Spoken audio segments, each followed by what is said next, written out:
Hello friends, मैं हूं अनुपम शर्मा और आज हम कर रहे हैं डेफिशिएंट डिमांड। तो ये केन्स की जो थ्योरी हमने करी थी इनकम एंड एम्प्लॉयमेंट की और फुल एम्प्लॉयमेंट लेवल पर, हमने जाना था कि कैसे एडी और एएस यानी एग्रीगेट डिमांड और एग्रीगेट सप्लाई से फुल एम्प्लॉयमेंट लेवल मिलता है और एस और आई से कैसे मिलता है।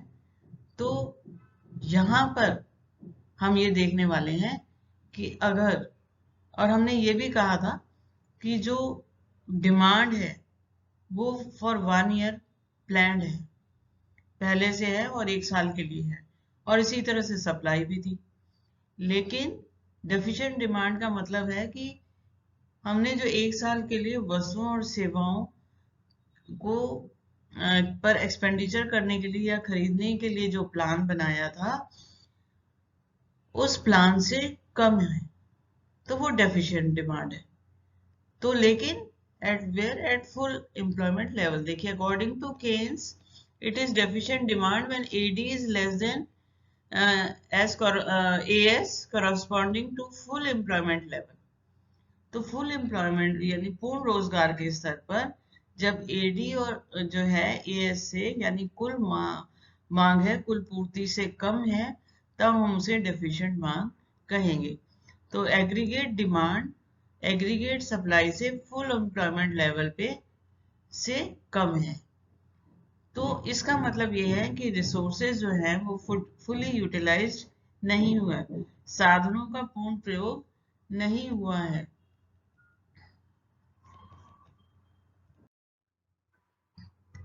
तो हमने ये देखा था कि जो हम थोड़ा सा रिकैप कर रहे हैं कि एएस जो है, एक मिनट यहाँ से, ये जो एएस है ये 45 डिग्रीज का है। कहा था क्योंकि इनकम और आउटपुट एक ही बात है, इसलिए ये 45 डिग्रीज का हमने पहले भी बताया था।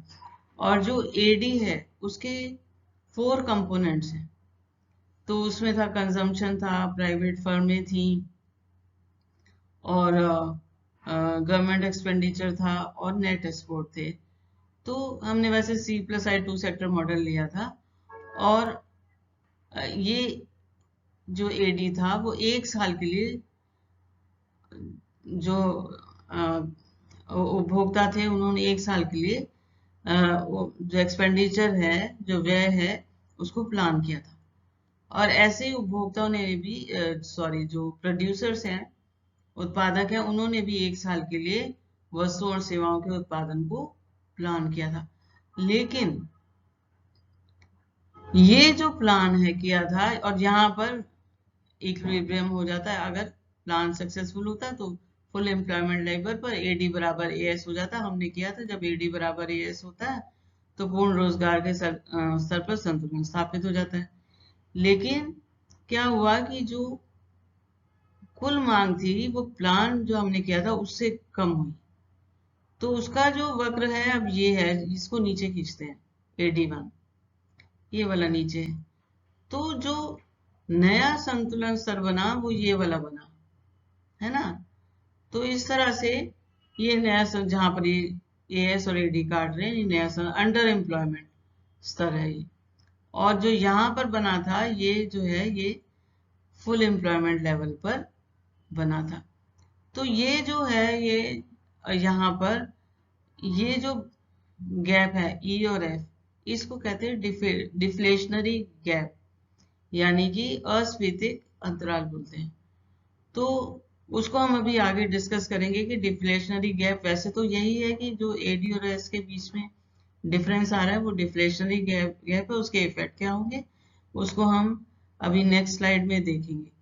तो आपने 2-3 चीजें नोट करी कि जो एडी बराबर एस है, जो यहाँ पर फुल एम्प्लॉयमेंट का संतुलन स्तर होना था या इक्विलिब्रियम होना था, वो नहीं हुआ, बल्कि क्योंकि मांग जो है वो प्लान जो हमने की थी वो नहीं हो पाई, तो इसलिए जहां पर आके हुआ संतुलन, तो कुछ रिसोर्सेज थे वो जो है अनएक्सप्लॉयड रह गए। अब इससे क्या होता है कि डिफ्लेशनरी जो गैप है उससे अंडर एम्प्लॉयमेंट इक्विलिब्रियम हुआ, भी मैंने उसमें दिखाया, फिगर में दिखाया। और क्या होता है उससे उससे ये होता है कि क्योंकि डिमांड जितनी प्लान की थी उससे कम है। तो लेकिन प्रोड्यूसर्स ने तो पूरा जो प्लान था उसके हिसाब से ही उत्पादन किया है। तो क्योंकि मांग कम है तो क्या होगा कि स्टॉक्स इकट्ठे हो जाएंगे। अब ये पूरी इकोनॉमी में स्टॉक्स इकट्ठे हो गए, मांग उनकी है नहीं, तो फिर क्या होगा, अनबिका माल रह जाएगा। अब इसको सेल करना है तो क्या करना पड़ेगा कि प्राइसेस को डाउन करना पड़ेगा। प्राइसेस को डाउन कर कर ही आप इन अनबिके माल को या स्टॉक्स को बेच सकते हैं। और इससे क्या होगा, लॉस ऑफ प्रॉफिट होगा, लाभ की कमी आएगी। तो आगे जो प्रोड्यूसर है वो इसी को बेचने में लग जाएंगे, प्राइसेस कम हो जाएंगी और फर्दर वो इन्वेस्टमेंट या उत्पादन शायद कम करना चाहे।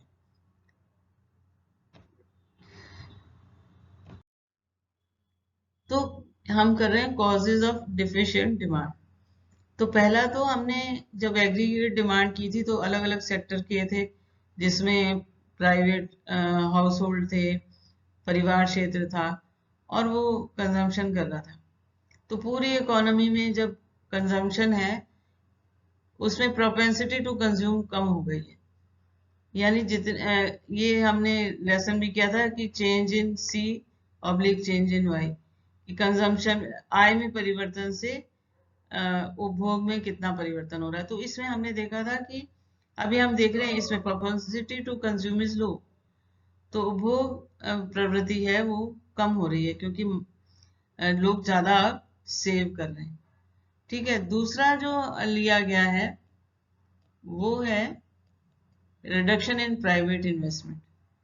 जो प्राइवेट फर्में इन्वेस्ट कर रही थी क्योंकि मांग कम हो रही है तो उनको बिजनेस एक्सपेक्टेशन में डर है कि कहीं हानि ना हो जाए, मांग ऑलरेडी कम है, तो इसमें इन्वेस्टमेंट कम होनी शुरू हो जाती है। फिर गवर्नमेंट एक्सपेंडिचर कम हो सकता है, बजट प्रेशर से कुछ ऐसे एसेंशियल काम हो जिसकी वजह से कम एक्सपेंडिचर सरकार कर रही हो, चाहे इंफ्रास्ट्रक्चर हो चाहे सोशल डेवलपमेंट के लिए, जैसे एजुकेशन है, हेल्थ है, सर्विसेज है, इसमें कुछ कटौती की जा सकती है। और rise in imports and decline in exports. क्या होता है कि कभी कभी जो इम्पोर्टेड चीजें हैं उनकी वो सस्ती हो जाती हैं डोमेस्टिक प्राइस, मतलब हमारे देश में वो महंगा है और बाहर के देशों में सस्ता है, तो इम्पोर्ट ज्यादा होने लगता है। और इंक्रीज इन टैक्स रेट, अगर टैक्स रेट को गवर्नमेंट बढ़ा दे तो डिस्पोजेबल इनकम कम हो जाती है। कैसे, जैसे मान लीजिए अगर 100 रुपए आए उस पर टैक्स अगर मान लीजिए 10 रुपए था तो 90 रुपए आप खर्च कर सकते थे। अब अगर टैक्स बढ़ा के 20% कर दिया तो आपके पास डिस्पोजेबल इनकम रह गई 80 रुपए। तो ये छोटा एग्जाम्पल है, अगर आप एट लार्ज पूरी इकोनॉमी में सभी लोगों पे देखें तो इससे जो है purchasing power on the whole कम हो जाती है, एक्सपेंडिचर कम हो जाता है। अब है measures to correct deficient demand. अब मांग को जो ये कम हो गई है और इसके कारण बहुत ज्यादा स्टॉक्स वगैरह और इकट्ठे हो गए हैं और इन्वेस्टर को हानि हो रही है, तो उसके लिए सरकार किस तरह के कदम उठाती है कि ये डेफिशिएंट डिमांड ठीक हो जाए सारे, और हम फिर से फुल एम्प्लॉयमेंट लेवल पर आ जाए। तो सबसे पहले है ये फिस्कल मेजर्स। तो फिस्कल है, उसमें क्या है कि जो गवर्नमेंट एक्सपेंडिचर है वो आ जाता है और टैक्सेस आ जाते हैं।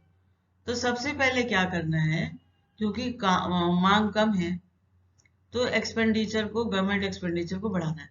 तो वो किस तरह से करती है एक्सपेंडिचर, आप देखिए, या तो इंफ्रास्ट्रक्चर पे लगाती है, डैम्स हैं, फ्लाईओवर्स हैं, सड़कें हैं, परिवहन है, हवाई सेवाएं हैं, बिजली का उत्पादन है ना, हाईवेज हैं, ये इन सब, फ्लाईओवर, इन सब पे खर्च करेगी।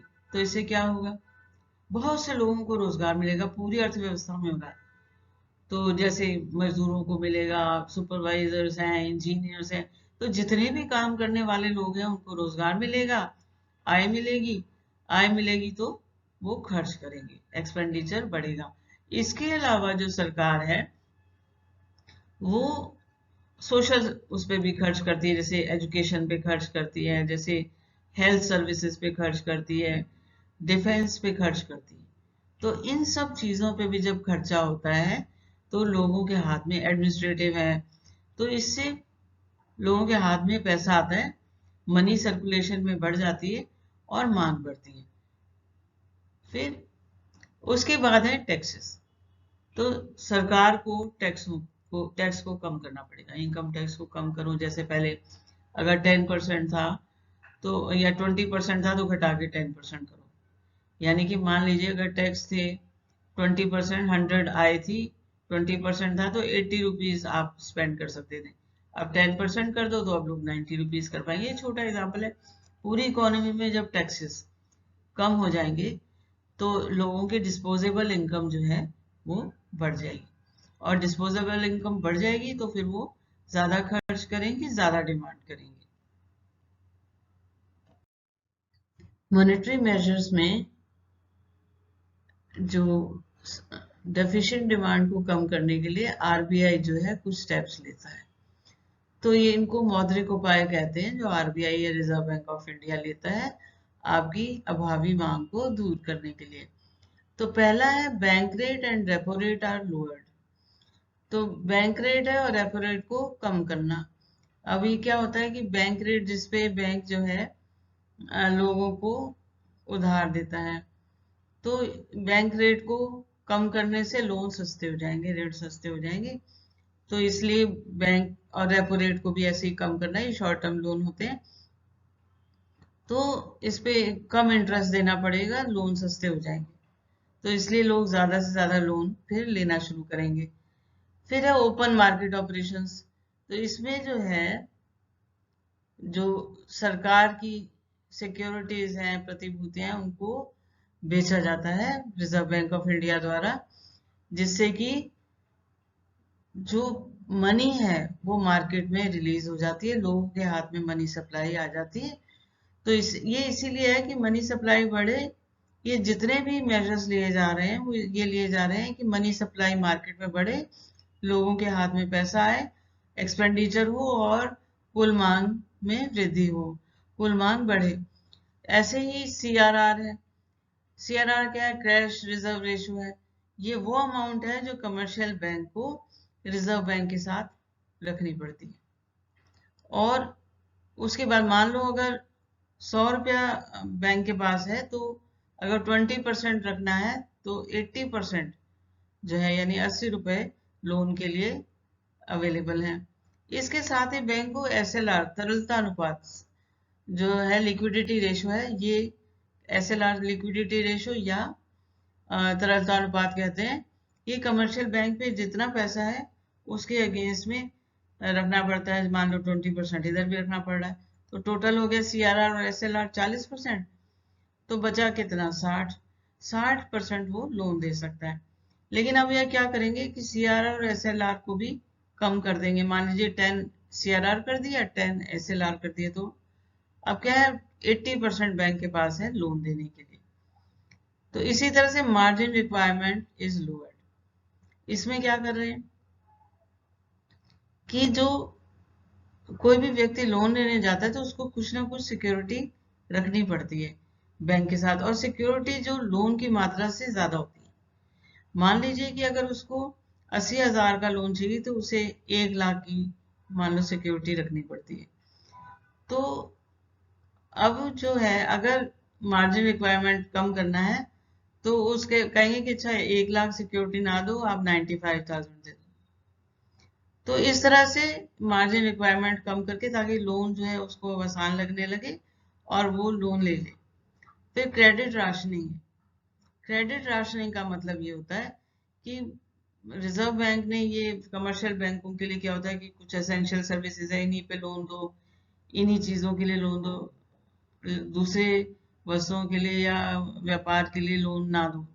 लेकिन इसको फिर वो ईज कर देते हैं कि थोड़ा और लोगों को जो है राशनिंग में थोड़ी ढील दे दी जाती है कि नहीं, इन वस्तुओं को और इंक्लूड कर लो एसेंशियल उसमें।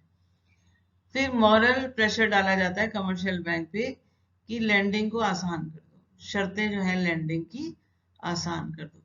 तो ये है जितने भी मेजर्स लिए जा रहे हैं, ये 6-7 हमने बताए हैं, ये सिर्फ मनी सप्लाई को मार्केट में बढ़ाने के लिए किए जा रहे हैं कि लोगों के हाथ में पैसा है, स्पेंडिंग हो, एक्सपेंडिचर हो और कुल मांग में वृद्धि हो।